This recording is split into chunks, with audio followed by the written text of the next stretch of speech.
Georgia நாட்டின் குடாரி sky resort பகுதியில் உள்ள ஹவேலி உணவகத்தில் கடந்த வாரம் நடந்த நிகழ்வு அதன் கடும் தாக்கத்தால் மிகுந்த அதிர்ச்சியினை ஏற்படுத்தியுள்ளது.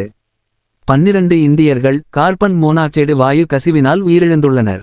இந்த விபத்து உலகளாவிய பாதுகாப்பு நடவடிக்கைகள் மற்றும் சுற்றுலா தலங்களில் காற்றோட்டம் மற்றும் இடப்பயன்பாட்டை முறையாக பரிசீலிக்க வேண்டும் என்ற தேவையை தொட்டுள்ளது. குடாரி ஸ்கை ரிசார்ட் ஜார்ஜியாவின் முக்கிய சுற்றுலா மையமான காகசஸ் மலைகளின் மிச்கேடா மிடியானெட்டி பகுதியிலுள்ள ஒரு புகழ்பெற்ற இடமாகும். இது கடல் மட்டத்திலிருந்து 2200 மீட்டர் உயரத்தில் அமைந்துள்ளது மற்றும் குளிர்காலத்தில் மிகவும் பிரபலமாக இருக்கின்றது. இந்த இடம் 19ஆம் நூற்றாண்டில் ஜார்ஜியா மற்றும் ரஷ்யாவை இணைக்கும் வரலாற்று முக்கியத்துவம் கொண்ட ஜார்ஜிய இராணுவ சாலையில் அமைந்துள்ளது. எனவே பல்வேறு வெளிநாட்டு சுற்றுலா பயணிகள் இந்த இடத்திற்கு வருகை தருகின்றனர். ஹவேலி உணவகத்தின் 2வது மாடியில் உள்ள தூங்கும் பகுதிக்கு முன்னதாக 12 இந்தியர்களின் உடல்கள் கண்டெடுக்கப்பட்டன. முதற்கட்ட விசாரணைகளில் கார்பன் மோனாக்சைடு வாயு கசிவினால் மரணம் ஏற்பட்டதாக தெரிய வந்துள்ளது. கார்பன் மோனாக்சைடு என்பது நிறமற்ற, மணமற்ற, மிகவும் நச்சுத்தன்மை கொண்ட வாயு ஆகும். இது சுற்றுச்சூழலுக்கு செறிவான காற்றோட்டம் இல்லாத இடங்களில் பெரும்பாலும் அதிகரிக்கின்றது. இதற்கிடையில் ஜார்ஜியாவின் உள்துறை அமைச்சகம் இந்த மரணங்கள் சம்பந்தமாக எந்தவிதமான வன்முறை அல்லது காயங்களும் கிடைக்கவில்லை என்றும் தெரிவித்துள்ளது. பலியானவர்களின் அடையாளங்களைப் பற்றிய தகவல்கள் இன்னும் வெளியிடப்படவில்லை, ஆனால் அவர்கள் இந்தியர்களாவர் என்பது உறுதியாக உள்ளது. இந்த விபத்து தொடர்பான விசாரணை தொடர்ந்து நடந்து வருகிறது.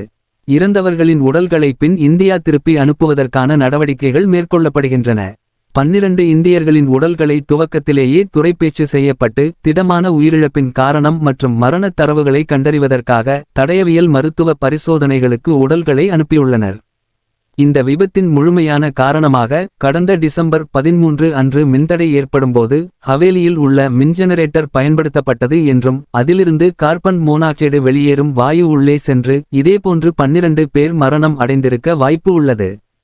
இந்த மின்ஜெனரேட்டர்கள் போதுமான காற்றோட்டம் இல்லாமல் பயன்படுத்தப்படும் போது அது கார்பன் மோனாக்சைடு ஏற்படுத்தக்கூடியது.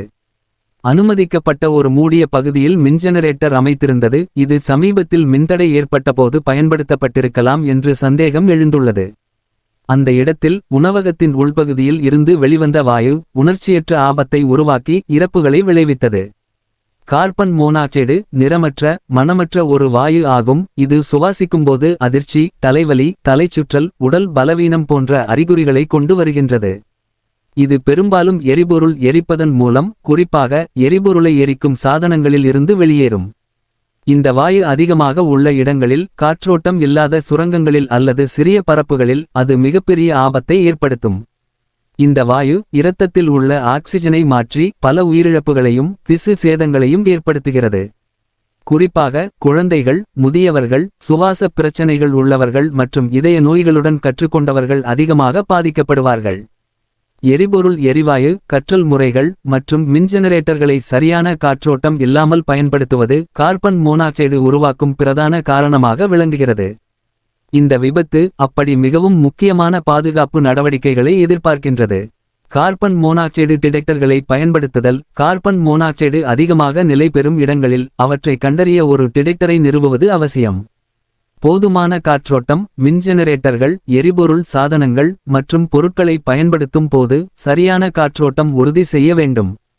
சிறிய இடங்களில் எரிபொருள் எரிவாயு பயன்படுத்துவது தவிர்க்கப்பட வேண்டும். இது கார்பன் மோனாக்சைடு உருவாக்க அதிக வாய்ப்பு உண்டு. அதிக சுவாச பிரச்சனைகள் உள்ளவர்கள் எச்சரிக்கையாக இருக்க வேண்டும். அவர்கள் இத்தகைய இடங்களில் பாதுகாப்பான முறையில் இருப்பது அவசியம். இந்த விபத்து தொடர்பாக இந்திய தூதரகம் ஜார்ஜியாவில் உள்ள உள்ளூர் அதிகாரிகளுடன் நெருக்கமாக செயல்பட்டு இறந்தவர்களின் உடல்களை இந்தியாவுக்கு உடனடியாக கொண்டு வருவதற்கான முயற்சியில் செயல்படுகிறது. இது இதுபோன்ற அச்சுறுத்தல்களை எதிர்கொள்ளவும் அடுத்தடுத்து அதிக பாதுகாப்பை உறுதி செய்யவும் உதவும். இந்த சம்பவம் சுற்றுலா தலங்களில் பாதுகாப்பு நடவடிக்கைகள் மிகவும் முக்கியமானவை என்பதை உணர்த்துகிறது. அதுவே கார்பன் மோனாக்சைடு போன்ற நச்சுத்தன்மை வாயுக்களை கட்டுப்படுத்தும் முன்னெச்சரிக்கைகள் உலகளாவிய அளவில் நடவடிக்கை எடுக்க வேண்டிய அவசியத்தை காட்டுகிறது. அனைத்து விதமான உள்ளூர் மற்றும் உலக செய்திகளுக்கு நமது www.adibantv.com என்ற இணையதளத்தை பார்வையிடவும்.